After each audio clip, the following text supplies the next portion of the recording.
Helipad बनाया बगल में, और पायलट बोले जाना कहां है? हम कहा कहीं नहीं, बस अपने गांव में घुमा। 10 बजे सूर्योदय हो और बढ़िया बैठे, पिछली साल बढ़िया बैठे और घुमाए। पायलट पूछता कि कहां घुमाना है? जो चाचा जी हमसे जलते थे उन्हीं के मकान पे घुमाते थे। यह कहानी एक ऐसे साधु की है जो भले ही समाज की सीमाओं और अभावों में जीता है, पर उसके भीतर एक अग्नि है, एक आत्मबल है जो उसे हर चुनौती को मजाक में बदलने की ताकत देता है। उसका जीवन किसी फिल्मी कहानी से कम नहीं लगता, और शायद इसीलिए वह अपने अनुयायियों के लिए एक जीवंत प्रेरणा बन गया है। बात कुछ साल पहले की है, जब कुछ लोग उससे जलते थे।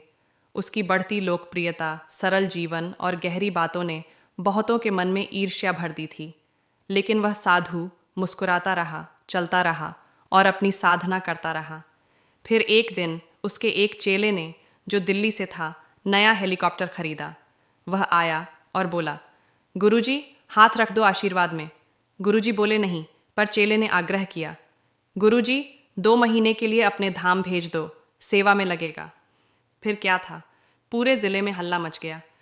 बाबा के पास हेलीकॉप्टर है। और बाबा, वह तो ठहरे मज़ेदार आदमी। उन्होंने हेलीकॉप्टर के बगल में एक थैली पट बनवा लिया। पायलट आया और बोला, गुरुजी कहाँ जाना है? बाबा मुस्कुराए, कहीं नहीं जाना, बस अपने गांव के ऊपर घुमा दो। हर सुबह 10 बजे सूर्योदय की किरणों के साथ बाबा बैठ जाते हेलीकॉप्टर में और गांव के ऊपर उड़ान भरते। पायलट पूछता, कहाँ उड़ाना है? बाबा हंसते हुए कहते, जहाँ वो चाचा जी रहते हैं जो मुझसे जलते हैं, वहीं उड़ाओ, और नीचे उड़ाओ, और नीचे। पायलट कहता, गुरुजी इससे ज़्यादा नीचे नहीं जा सकते। बाबा कहते, कोई बात नहीं, यहीं सही। 6 दिन तक लगातार ऐसा ही चलता रहा। गांव में अफवाहों की आंधी चल पड़ी।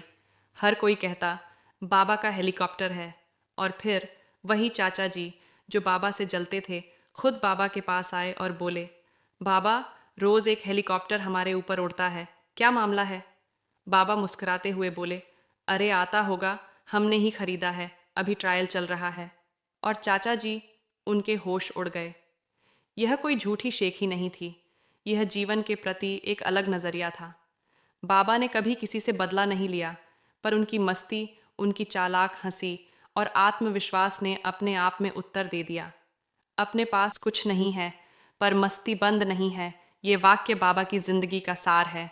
वह यह नहीं कहते कि उनके पास बहुत कुछ है, बल्कि साफ साफ कहते हैं, भैया हम तो कर्ज में जीते हैं, अन्नपूर्णा रसोई भी कई बार उधार लेकर चलानी पड़ती है, पर फिर भी उनका जीवन ठहरा नहीं है। वह साधना कर रहे हैं, और वह भी पूरे संकल्प से। उनकी लंबी बढ़ी हुई दाढ़ी साधना का प्रतीक है। वह कहते हैं, जब तक अस्पताल की व्यवस्था नहीं होगी, हम यह साधना बंद नहीं करेंगे। यह कोई सामान्य कहानी नहीं है, यह उस साधु की कहानी है जिसने अभावों में भी जीवन को त्योहार बना दिया, जिसने अपने मजाक से, अपनी मौज से जलने वालों को भी चौंका दिया, जिसने ये साबित किया कि सच्चे साधु का बल उसके विचारों में होता है, न कि बाहरी ऐश्वर्य में। अगर ये कहानी आपके दिल को छू गई तो इसे ज़रूर शेयर करें और चैनल को सब्सक्राइब करना ना भूलें।